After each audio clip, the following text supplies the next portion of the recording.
Jadi kita semua sudah selesai prosesnya.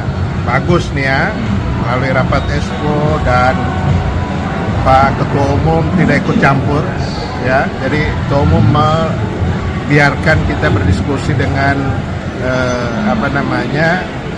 BTN, kemudian dengan mereka yang ditugaskan Pak Muhammad dan Pak Hendri ya.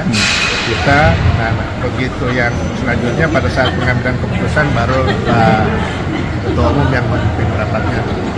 Jadi dilepas, jadi Exco punya kebebasan memberikan pandangan tentang pelatih. Saya kira. Kalau Kluivert kemarin kan 1,3 sampai 1,5 miliar per bulan, STY hampir 2 M per bulan. John Herdman gajinya cuma 670 juta per bulan nih, Bray. Itu udah ngelatih U23 juga. U23 kita dilatih sama dia dengan paket 670 juta. Ini baru rumornya. Dan lo bisa bayangin ya, kalau dia ngambil 670 juta di Indonesia, yang nawar kemarin Honduras, terus satu lagi Costa Rica, itu berapa nawarnya? 500 kali. Ya walaupun sama dengan STY, sama-sama senior, U23 dia megang juga, tapi tetap aja ini dibilang termasuk murah dengan target-targetnya yang cukup banyak. Menurut gue sih begitu. Kalau gajinya segitu, kenapa nggak pas lagi kemarin aja nih orang kita cari ya? Kan kemarin dia katanya nganggur kan setahun. Aturan dia nih, bukan Kluivert. Seharusnya. Jadi menurut lu gimana nih Bray tentang gajinya John Herdman yang dirumorkan 670 juta per bulan? Tulis di komen ya. Jangan lupa follow gua. PSSI dilaporkan telah mencapai kesepakatan dengan John Herdman. Pelatih berpengalaman internasional itu setuju menandatangani kontrak 2 tahun, plus opsi perpanjangan hingga 2030. Tak main-main, Herdman disebut akan menerima gaji sekitar $40.000 Amerika Serikat per bulan atau setara 670 juta rupiah. Bukan hanya menangani timnas senior, ia juga bertanggung jawab penuh atas timnas U23. Sebelumnya, Herdman sempat dikaitkan dengan Jamaika dan Honduras. Namun struktur kontrak yang jelas, dukungan finansial kuat, dan ambisi besar PSSI membangun proyek jangka panjang membuat Indonesia jadi pilihan utama. Dengan semua ambisi besar ini, apakah John Herdman benar-benar orang yang tepat untuk membawa timnas kembali naik level? Ya, PSSI dikabarkan sepakat dengan John Herdman. Lalu apakah Herdman adalah sosok yang tepat untuk melatih skuad Garuda? Kita akan bahas bersama dengan analis sepak bola Firzi Idris. Selamat malam Firzi. Malam Abaim, selamat malam semua. Bung Firzi, ini sebetulnya yang menggelitik saya, ini presentasinya sampai 100% kepastian Herdman menangani timnas. Karena biasanya kalau Erick Thohir kan langsung menyampaikan di presscon, ada visualnya terlebih dahulu. Ya. Ini tiba-tiba langsung dari Exco.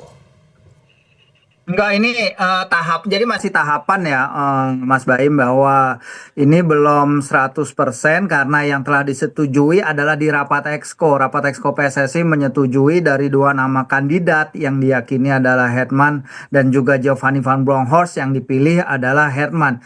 Pertimbangannya pasti banyak, tapi salah satu yang saya tahu pasti adalah pertimbangan gaji yang harus dibayarkan kepada kedua sosok ya. Karena untuk membujuk Giovanni van Bronckhorst tidak mudah, dia sedang ada pekerjaan di Liverpool juga, sementara Herdman relatively available gitu. Dan seperti kata Iksan tadi, dia terbuka dengan tantangan melatih di suatu area dunia yang belum pernah dia coba ya. Dia di CONCACAF udah, dia menghabiskan waktu di Brazil udah, dia melatih di Inggris sudah, dan tentu saja di Kanada yang kita paling terkenal, dan di New Zealand ya, Selandia Baru. Jadi memang ya ini masih tahapan karena kedua kubu harus menegosiasikan gaji dulu ya, penawaran gaji, penawaran kontrak, baru tanda tangan kontrak, baru kemudian diumumkan. Nah, ini kita akan tunggu tahapannya, tapi sekarang udah mendekati Natal bagi orang-orang Inggris sana, jadi kayaknya memang timelinenya seperti yang diketahui, kemungkinan besar bisa jadi minggu kedua Januari seperti ketika berita mengenai Patrick Kluivert pertama diresmikan oleh PSSI ya, seperti itu, Bay. Tapi kalau misalkan bicara soal rekam jejak ini, cocok tidak untuk menangani timnas Indonesia secara strategi atau permainan lah yang ditawarkan oleh Herdman sendiri?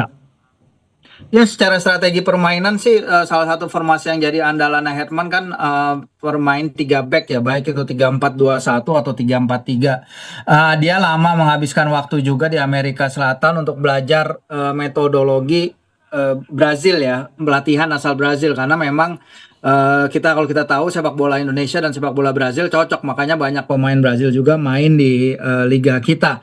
Nah, dia juga menjadi sempat direktur akademi di Sunderland dan dia adalah lecturer ya. Dia mengajar di Northumbria University di North East England, di Timur Laut Inggris. Suatu area ya, yang dia lahir di North East England juga, itu suatu area yang memang dipenuhi dengan kaum kelas pekerja ya. Jadi apa yang Zuir inginkan, apa yang Direktur Teknik PSSI inginkan dan juga PSSI inginkan adalah pelatih yang mengenal bagaimana karakter bermain, berjuang, agresif dan tidak kenal menyerah di dalam lapangan. Dan ini kalau kita mengaplikasikan ke bagaimana si Hetman dia tumbuh besar di County Durham di dekat kota Newcastle, ini area yang sangat cocok sepak bolanya, yang penuh dengan passion, penuh dengan kegilaan para fans, yang penuh dengan suatu filosofi sepak bola di mana para pemain harus komitmen 100% di lapangan. Dan kalau itu yang Herman bisa datangkan, menurut saya akan ada banyak akan ada banyak fans sepak bola di sini yang akan langsung jatuh cinta dengan metodologi dan filosofi bermainnya. Oke, ini kan Yawai ketika menangani timnas putih Selandia Baru dan juga Kanada, kemudian diuji langsung pegang timnas putra dan berhasil lolos ke Piala Dunia. Artinya memang kalau soal strategi dan kemampuan meracik atau meramu pemain ini sangat teruji Herman ini. Iya, teruji karena emang di Selandia Baru dan juga di Kanada dia terlibat aktif ya dalam pengembangan struktur sepak bola nasional mereka. Ini sesuatu yang memang sebenarnya lagi sangat dibutuhkan Indonesia sekarang ini, baik filosofi of play atau fondasi permainan, karena kita punya beberapa pelatih ya yang menangani timnas, termasuk juga Indra Syafri kemarin di SEA Games. Sejauh ini mereka masing-masing punya gaya bermain sendiri-sendiri. Patrick Kluivert gaya bermainnya berbeda sekali dengan Sintayong. Sintayong mungkin gaya bermainnya juga berbeda dengan Indra Syafri di SEA Games. Jadi ada ketidaknyambungan sejauh ini ya yang harus ditata oleh Zuir sebagai Direktur Teknik PSSI, yang harus tercantum di blueprint dan juga di roadmap sepak bola Indonesia. Memang ini akan jadi tantangan besar sama dia, tapi kalau dirinya dengan track record dia mengembangkan struktur sepak bola ya di Selandia Baru dan juga di Kanada, bisa dia bawa dan aplikasikan ke sepak bola Asia, itu akan jadi suatu yang sangat luar biasa dan memang suatu yang sangat diperlukan oleh timnas Indonesia kita sekarang ini dalam menatap target lolos ke Piala Dunia 2030 ya Mbak Im ya. Tapi ada tapinya juga yang harus dia lewati di sini juga adalah perpolitikan ya di sepak bola Indonesia, dan mungkin itu suatu hal yang dia juga harus biasakan ya, karena mungkin di Kanada dan juga di Selandia Baru ekspektasi dan juga bagaimana permainan politiknya di level atas itu berbeda dengan di Indonesia sekarang, terutama sekali setelah kita gagal lolos ke Piala Dunia. Itu kayaknya ada faksi-faksi di PSSI yang mungkin sedikit berbeda pendapat satu sama lain, tapi yang pasti sebagai pelatih timnas dia harus punya pandangan satu, yaitu memberikan yang terbaik bagi timnas Indonesia seandainya dia dipilih dan bisa membawa kita ke Piala Dunia 2030.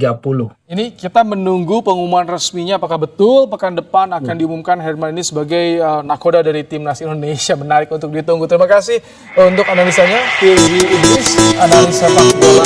Kita bergabung di Kompas Malam hari ini.